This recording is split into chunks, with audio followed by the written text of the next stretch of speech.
Criamos um planeta melhor, plantando escolhas melhores, um dia de cada vez. Olá, sejam bem-vindos ao quarto episódio do podcast Plantando Escolhas, o podcast em que falamos sobre sustentabilidade de forma prática e que podemos aplicar na nossa vida. Este podcast é filmado no Seventh Branch, em Lisboa, e tem o apoio do Lidl, que tem vindo a implementar várias práticas mais sustentáveis do ponto de vista social e ambiental e das quais nós vamos falando ao longo dos episódios. Hoje nós vamos falar sobre um tema que eu adoro profundamente, que é a compostagem. A compostagem é, no fundo, assim de forma muito simplificada, uma reciclagem dos resíduos orgânicos. Ou seja, tal como nós reciclamos papel ou plástico, nós aqui vamos estar a reciclar as sobras da nossa cozinha, os restos, enfim. Depois nós temos de aprofundar um bocadinho isto porque não é bem... Nós temos sempre de aproveitar a comida toda até ao fim. Só devemos compostar aquilo que não dá mesmo para consumir. Mas pronto, assim, simplificando para começar, a compostagem é então assim uma reciclagem dos resíduos orgânicos. E nós vamos estar simplesmente a replicar aquilo que acontece na natureza. Quando uma folha de uma árvore cai no chão, ela vai se decompondo em pedacinhos cada vez mais pequenos até estar numa condição na qual é possível às novas plantas absorverem os seus nutrientes. Isto simplificado, eu também não sou bióloga, mas é isto que nós queremos. Queremos que os resíduos orgânicos se decomponham até disponibilizarem nutrientes para as novas plantas nascerem. Nós vamos então criar um ciclo em que nós nos alimentamos de plantas que nasceram, aquilo que sobrar nós compostamos, esse composto vai dar nutrientes, porque da compostagem gera-se um composto que dá nutrientes às plantas e nós vamos consumir essas plantas e mantemos aqui um ciclo que no fundo é nada mais nada menos do que o que aconteceria naturalmente na natureza. Nós vamos evitar que os resíduos vão parar a aterro ou incineração e vamos voltar a incorporá-los na natureza.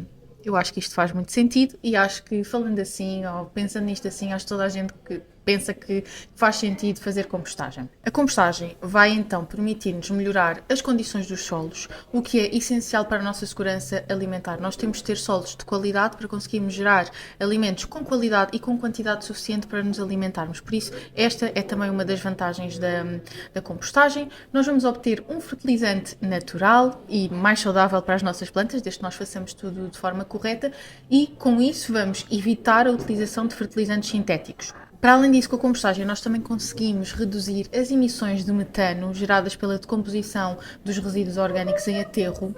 E o metano é um gás com potencial de aquecimento global ou com potencial de efeito de estufa 28 a 34 vezes mais forte do que o dióxido de carbono no horizonte de 100 anos. Estes números especificamente não interessam assim tanto para a pessoa comum, mas é só para nós entendermos que nós falamos muito nas emissões de dióxido de carbono, falamos muito da questão do dióxido de carbono e realmente é um gás que contribui muito para as alterações climáticas, para o aquecimento global, mas também temos outros gases e que o metano é muito mais poderoso do que o dióxido de carbono.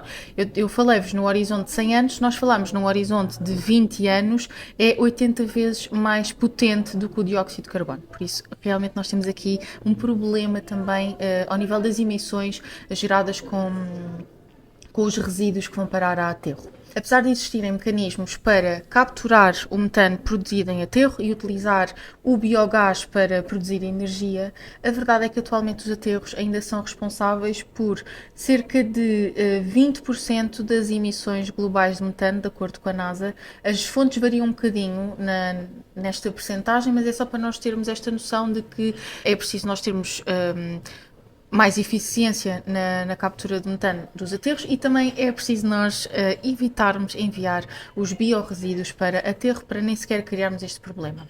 Para além disto, a compostagem também nos ajuda a reduzir a quantidade de lixo que geramos enquanto sociedade e se fizermos a compostagem em casa, a nossa compostagem doméstica, também vamos ajudar a reduzir as emissões relacionadas com o transporte de resíduos urbanos. Por isso, só há vantagens em compostar e há muitas formas de o fazer e é disso que eu vos vou falar agora.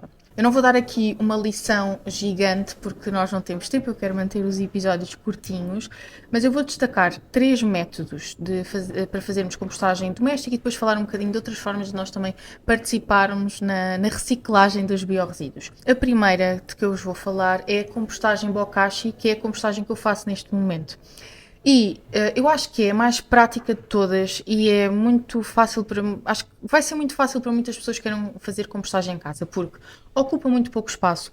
Eu tenho só um balde de 15 litros, com capacidade para 15 litros, para eu colocar os meus resíduos na minha cozinha e pronto, eu não ocupo mais espaço e faço a minha compostagem quase toda aí, porque há duas fases, eu já vou explicar. Mas esta compostagem, para além de ter essa vantagem de ocupar muito pouco espaço, também aceita praticamente todo o tipo de resíduos. Então, nós estamos muito flexíveis em quando temos alguma coisinha, algum biorresíduo. Atenção, quando eu falo de resíduos aqui, eu vou estar sempre a falar de resíduos orgânicos, ok? Eu não vou estar a falar de plástico, nem de metal, nem coisas assim. Eu estou a falar de resíduos orgânicos. Mas esta compostagem Bokashi vai aceitar então praticamente todo o tipo de resíduos orgânicos assim que nós geramos na nossa cozinha, ok? Pronto, resíduos orgânicos da cozinha. Nós podemos então colocar praticamente tudo, exceto ossos muito grandes, exceto conchas, resíduos com bolor ou resíduos líquidos. Esta é a regra. Eu, na verdade, se tiver, sei lá, não acontece, mas sei lá, qualquer coisa líquida que eu tenha de colocar na compostagem, eu coloco, mas tenho só o cuidado de envolver com os outros resíduos que eu tenha para colocar. Porque assim o líquido vai se distribuir um bocadinho e eu coloco. Pronto, isto é o que eu faço em casa, não é assim a regra que é normalmente dita. A regra normalmente é não colocar resíduos líquidos, mas eu faço. Isto só para vos dizer que acaba por ser uma compostagem que nos permite colocar praticamente tudo aquilo que nós gerarmos de desperdício e de resíduos orgânicos na nossa cozinha. Isto funciona de uma forma muito simples. Nós vamos colocando os nossos resíduos no compostor, naquele baldinho de 15 litros, em conjunto com o farelo próprio com micro-organismos, e vão ser estes micro-organismos que vão ajudar na primeira fase de fermentação dos nossos resíduos. É a única coisa que nós temos de ir comprando ao longo do processo. Nós temos de ter sempre este farelo para adicionarmos aos nossos resíduos, para os micro-organismos irem ajudando no processo. Depois de nós termos o nosso balde cheio, temos de deixá-lo em repouso mais ou menos 2 semanas no mínimo, e depois, passado esse tempo, nós misturamos com terra, deixamos pelo menos 2 semanas outra vez e temos o nosso composto, que parece uma terra, pronto. Se colocarem resíduos assim muito grandes no compostor, porque neste tipo de compostagem é mesmo importante nós partirmos os resíduos em pedacinhos pequeninos. Se colocarem resíduos muito grandes, podemos prejudicar um bocadinho o processo e também pode demorar um bocadinho mais o processo de fermentação e o processo de decomposição com a terra, mas pronto, isto são indicações. Ao longo de todo este tempo em que temos os resíduos no nosso baldinho de 15 litros, nós temos também um fertilizante líquido que vai sendo disponibilizado, não é logo quando começamos a colocar os resíduos, mas passado um mês ou assim, depende um bocadinho.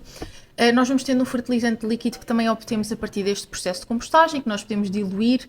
É uma diluição muito grande, é uma parte deste fertilizante para 100 partes de água, e nós podemos utilizar depois para fertilizar as nossas plantas ou para condicionar as nossas canalizações de casa, ajudar um bocadinho a prevenir entupimentos. Eu faço isso muitas vezes. E é isto, eu expliquei de forma muito simplificada, mas a compostagem Bokashi é esta, eu acho que é muito prática para quase toda a gente. Depois temos a vermicompostagem, que é a minha preferida, e eu, quando comecei a fazer a vermicompostagem, porque eu agora faço Bokashi, mas antes fazia vermicompostagem, eu não pensava que iria alguma vez dizer isto.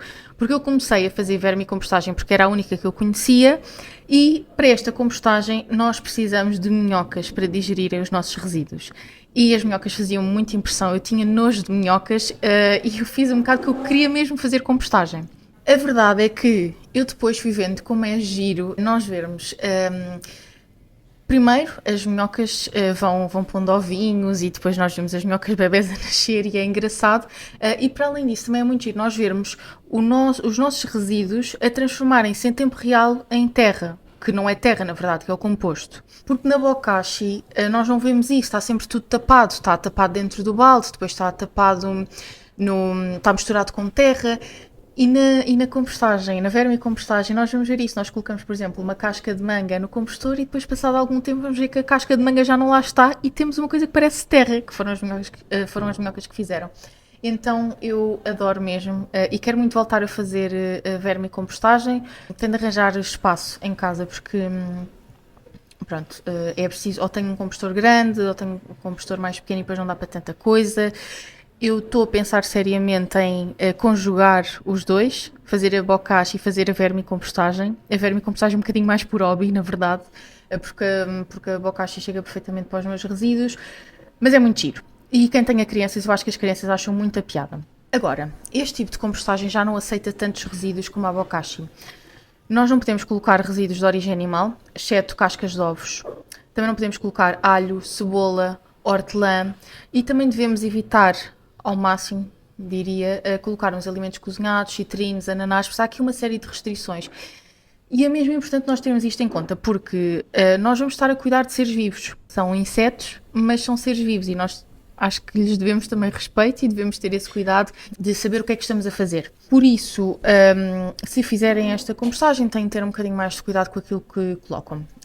Aqui nós vamos ter um sistema de vários tabuleiros que são colocados uns em cima dos outros, com furinhos para as minhocas circularem entre eles e nós vamos colocando os nossos resíduos, conjugando sempre resíduos secos, que são cartão, folhas secas, ramos ou cascas de frutos secos sem sal, com resíduos úmidos que vão ser os restos das frutas e dos legumes e borras de café que nós tenhamos. E é isto, no fundo, nós, ao mesmo tempo, também como no caso da compostagem em bokashi, nós vamos obter um fertilizante líquido, aqui a diluição já é 1:10, uma parte do fertilizante, ou do chorume, que é o nome dele, e 10 partes de água, e obtemos os nossos 2 fertilizantes. Eu adoro este método e eu aconselho muito, eu acho que é muito giro para quem principalmente tenha crianças para fazer.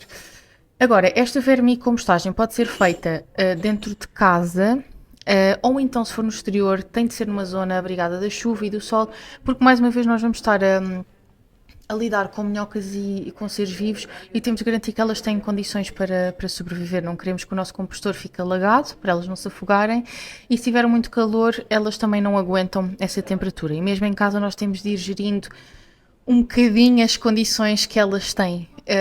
E é isso também que às vezes me põe um bocadinho atrás de dar o passo de voltar a fazer vermicompostagem, porque eu tenho de garantir que realmente mantenha as minhocas em segurança. Por fim, nós temos a compostagem termofílica ou compostagem de jardim, para a qual o Lidl vende compostores.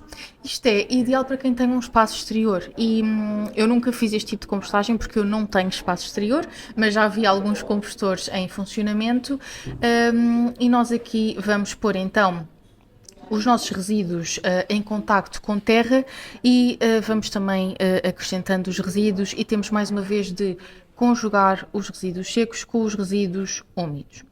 Esta compostagem, mais uma vez, tal como a bokashi, tal como a vermicompostagem, também tem algumas limitações naquilo que nós podemos colocar. Não devemos colocar alimentos cozinhados, sobras de carne, sobras de peixe, nem leite, nem derivados. Por isso, pode ser ideal para quem faça uma alimentação predominantemente vegetariana, ou mesmo que não façam. Acho que é melhor fazerem compostagem de alguma coisa do que não fazerem compostagem de nada. Para quem tem um espaço exterior, eu acho que é giro. E estejam atentos às páginas do Lidl, aos folhetos, porque quando o compostor estiver disponível, há essa comunicação. Ele vai estando disponível todos os anos e é estarem atentos para apanharem o compostor e começarem a fazer este tipo de compostagem se tiverem espaço. Nós aqui vamos então criando uma espécie de uma pilha dos nossos resíduos, conjugando os secos com os úmidos, e eles vão se decompondo. E ao longo do processo é preciso nós termos atenção à umidade, à temperatura e à oxigenação dos resíduos. Pronto, todos os tipos de compostagem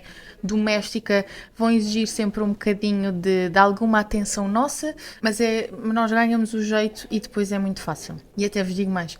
Eu, tanto na compostagem bokashi como na vermicompostagem, já fiz várias asneiras, já fiz várias coisas que não deviam ser feitas e o processo acaba por ir correndo razoavelmente bem. Não faço coisas muito graves, colocar alimentos que não são indicados, sei lá, não cortar adequadamente. Por exemplo, no caso da compostagem bokashi, nós temos de ir retirando o líquido, o chá de bokashi, o chamado chá de bokashi, o fertilizante, mais ou menos 2 em 2, 3 em 3 dias. Eu às vezes não tiro. E corre tudo bem, por isso há margem para nós errarmos e para irmos aprendendo. Se quiserem ver mais informação em detalhe sobre como fazer vermicompostagem ou compostagem bokashi, também podem ver o meu e-book, Uma Cozinha Mais Sustentável, que eu tenho lá tudo assim explicadinho, com passos, com imagens e tudo. Eu vou deixar abaixo linkado na descrição para verem. Para além da compostagem doméstica, quem não queira fazer, também podemos partilhar os nossos resíduos com quem faça compostagem. Por exemplo, imaginem que vão sempre ao mesmo mercado produtor produtores e até se dão bem com a pessoa que vos vende as vossas frutas e legumes. Podem perguntar se lhe daria jeito este tipo os vossos resíduos, ou por exemplo ir a alguma horta comunitária perguntar. Às vezes é sempre preciso ter um bocadinho de tato nisto, porque eu, por exemplo, faço compostagem no meu baldinho de 15 litros, que chega perfeitamente para mim vários meses até encher.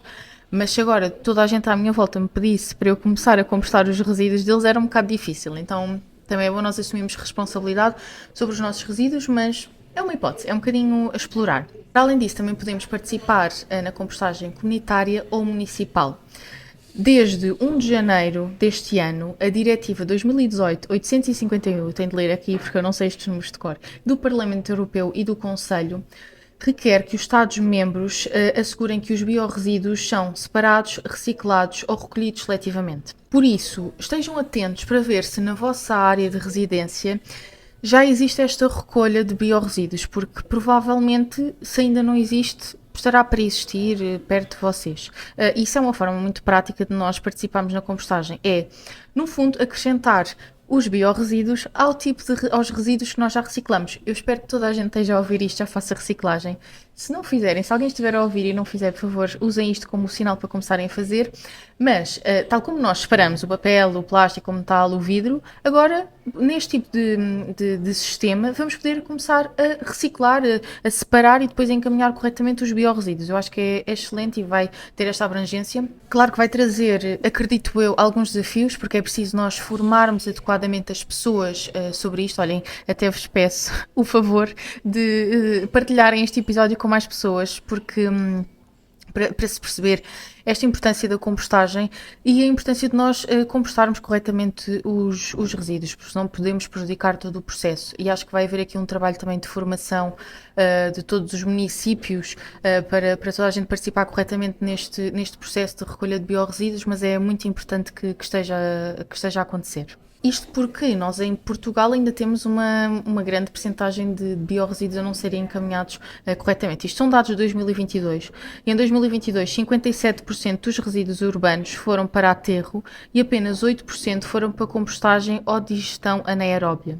Isto é de acordo com a Agência Portuguesa do Ambiente. E nós todos sabemos que muito do lixo que nós fazemos em casa acaba por ser lixo orgânico. Eu agora, felizmente, demoro séculos a encher o meu caixote de lixo, porque entre a reciclagem e também vou tentando reduzir as embalagens e os descartáveis, claro, e a compostagem acaba por demorar muito tempo a encher o balde do lixo, mas se eu colocasse os biorresíduos no lixo, enchia rapidamente, sabia que a grande percentagem do lixo que eu geraria em casa seria esse. Por isso existe aqui uma nova fase na União Europeia para a reciclagem, a recolha e a valorização de resíduos orgânicos, e nós podemos participar dessa forma ou podemos fazer compostagem em casa. Eu, no meu caso, mesmo assim, quero continuar a fazer compostagem em casa porque obtenho também um fertilizante para as minhas plantas, para a minha hortinha, e gosto muito de ver o processo, mas participar desta forma também é excelente e é ótimo e é suficiente, desde que façamos tudo bem.